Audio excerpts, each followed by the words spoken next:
everyone, this is Reg. Welcome back to my channel.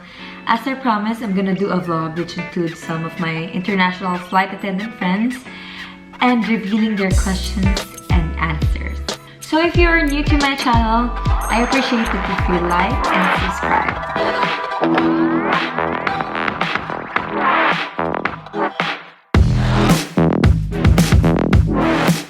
First, from the one who encouraged me to be a flight attendant. Her name is Tara Nicolette. She's been flying for more than 5 years now in the same airline. Her question was, why flight attendant? Because when I was a little girl, I saw my aunt who is an FA. That inspired me to be like her because she travels and brings lots of stuff for her family members when she gets home. Why this airline, they said. Like what I've said, I saw my aunt going and coming back. She's also from this airline which has a lot of benefits for their employees. They allow them to go home to their families from time to time, not like other airlines.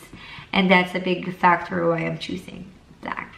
It's blank. I cannot disclose which airline for her privacy and the policy of that airline. Let's just say it's an international airline from Middle East. So she graduated nursing and passed board exam. You are a nurse, but why flight attendant? Her answer was, I believe being a nurse is not just being in the hospital. In flight, when there is an emergency, I think it will be a big advantage that there is someone who really knows first aid and other remedies for the passenger or for the crew. Next is Claudine's experience, flying for 3 years in an airline in the Middle East as well. Here's her story. During my final interview, I didn't expect that I'm one of those applicants who passed the final stage. Then the interviewers asked me to tell me something about myself. So I answered it without feeling nervous because I used to apply so many times in different airlines, and I told myself that I will do my very best today because I'm already losing hope to achieve my dream job. Then they asked me, what would you recommend for us as a guest at your hotel you've been working is different from others? I told them, we really care for our guests and give them the best service. We also have a very nice view in the buffet area, and they told me, what else? Because every hotel can do the same. Then suddenly I remembered something. I told them that during weekend we do Arabic night and serve Arabic food, and you guys will surely like it. Then they smiled at me because for them, part of their culture is to love their food. They thanked me and that's it.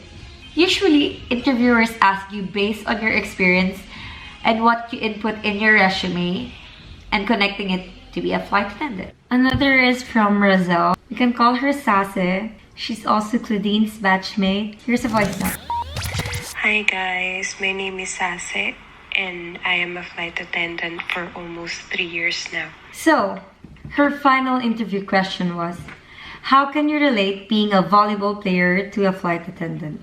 Her answer was, being a volleyball player, you value teamwork, respect, discipline, and hard work. As a team, you have different roles such as libero, setter, opener, spiker, but you play inside the court with one goal, which is to win the game. Same as being a flight attendant.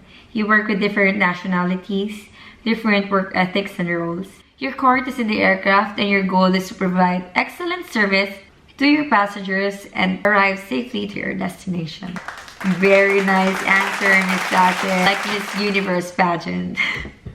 Next is from Morgan. She's been flying for 4 years. Her question, when was the last time you said sorry and you mean it? The scenario should be it wasn't your fault. She told the story and she answered, I have a friend who tried to call me around 2 a.m. because she was looking for some help. Unfortunately, my phone was on silent and I was sound asleep. She went to a restaurant about to order. Only then she realized she probably left her wallet in the cab.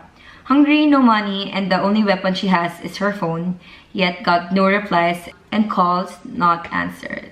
She had to walk home for 2 hours with the whole journey fearing for her life. I felt so bad after she told me what happened while I was asleep. I had watery eyes while apologizing because I knew I could have saved her from that experience if I was just awake. This again is an example connecting your life to what questions they threw you. Another question, but this one is silly. What would you do to somebody who grabbed you in the ass? Seriously?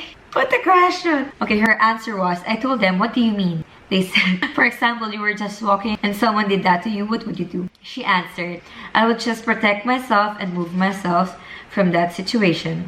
They said, aren't you gonna get mad or react violently? I said that if I did make a violent reaction, you might be able to do something worse to me. A violent reaction will create a violent outcome and will cause a series of unfortunate events for the both of us. So it's best to just simply get as far as possible from the person or situation. P.S. I only said that in the interview, but in real life, I will smack him using my shoes. Lol. Same question for my friend Christy, was from Saudi Airlines. What will you do in case you have a passenger that touched you harassingly? Her answer was simple. In the aircraft, there are certain rules to be followed, and it isn't just customer service that has to be given in the aircraft, but also leadership, respect to each and everyone. You also have to show your passengers that you are firm with the rules, that they have to respect you as their lifesaver. Short but clear, right? You need to be firm, not tough. Firm. You see, they had the same question but different answer. For me, if you're confident and sincere with your answer, then it's gonna be okay because interviewers are open to different opinions. Lastly is Crazy, an international flight attendant. She used to work with 2 different airlines and now on her 3rd. This is her message. I experienced a lot of open days of different airlines. Name it, Philippine Airlines, Cebu Pacific, AirAsia, Qatar Airways, Saudi Airlines, and so on. One of the questions that they ask usually is based on what field you are in. You need to know how to connect the field you are working now and customer service. I would also say that if they ask you questions, you need to be confident and it's from your heart. Because even if you have the most beautiful answer, but they do not feel it's coming from your heart, then it's a no. This is her message.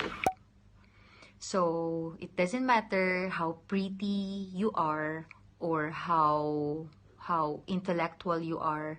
If it's not coming from the heart and if you're not confident, then trust me, it's really gonna be no. Don't be nervous because if you know yourself and know your capabilities, then everything is gonna be alright. That's her message. Another video to end Crazy's advice. You're almost giving up because you can't get in. Well, we've been there once. So if we can make it, you can make it as well. Never give up. So good luck. So now I'm gonna summarize our experience. Mostly questions asked is based on what you input in your resume. What are you now? What are you doing? What work you are in? Your own experience, even if it's curricular activity. Basically, they connect it with your life and how are you able to manage those scenarios. So that's it. Be prepared.